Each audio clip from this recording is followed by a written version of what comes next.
بسم الله الرحمن الرحيم. السلام عليكم ورحمة الله وبركاته. كسو دوادا برنامج كيني شيك وانو كسو قادن انو قيبتي افراد ninkii kaga warramay wixii ugu daraa adduunka saddexdii horena soo qaadanay kan ayaa wuxuu leeyahay ana idin ka daran bal dhageysano ninbaa wuxuu ka sheekay bari baan ka soo baxay buu yiri meel baadiye ah waxaan u socday magaalo sidii kii hore oo kale ceel ku dhacay طالب العلم waa cilmiga waa wanaagsan yahay طالب العلمiga aad baa loo amaanay meel baa gabalkii igu dhacay buu yiri waxaan helay buu yiri xiro wareegsan oo markaas wax ku jira aan jirin laakiin xiro lo oo dhiriqdeeda ay ku taalo iyo xaarkeeda yaan arkay buu yiri markaas inta libax ku qaadi lahaa bahashan oodeedu ay samadaas joogto ayaa kugu haboon inaad ku dhuumatid caawa ayaa naftii aniga aan go'aansanay xeradii baan galay ood weyn oo meesha ahayd ayaan soo jiitintii gudaha iska seexday buu yiri بعد المغرب أنا ماشي كنت كذي بعد المغرب قار عشيه سود لو يهي on ديارني هردو سود ديارني عشاه كجارسي أن لا يتكو أيا إردي وحوق بدن أي فريم بير هذا نساء أفيري ناف لقى هو المير وتويل يدب وحماغا أيا صهر مريبير وحكذا بيمن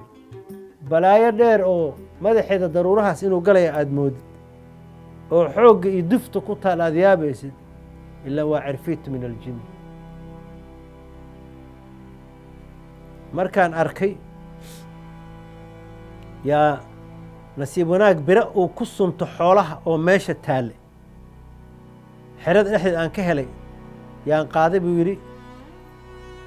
dab yaroo meesha ka shidnaa baan geliyay isaga ima dareemin dabkii uu qaaday wuxuu ku sii daray xaabo kale waa sii kordhiyay buu yiri in yar kadib buu dareemay buu meeshii buu ugu eriyaday orodkiisa dabeel baad moodaa buu yiri lo'dii baan ku ciyaarsiinayaa sicii iyo weyshiisii yaan kula wareegeysanayaa buu yiri alla yaa kaa qabta meel kale oo ka bixi karto meel albaabku waa u soo xirtay birihii dabkii iigu jiray ayaa casaaday buu yiri taas baan doonayaa inaan isaga difaaco cirfiidkii waxaanu is eriyano markii dambe ayaa waxaan hoosta ka gali buu yiri sac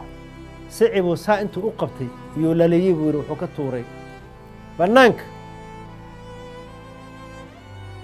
واسلا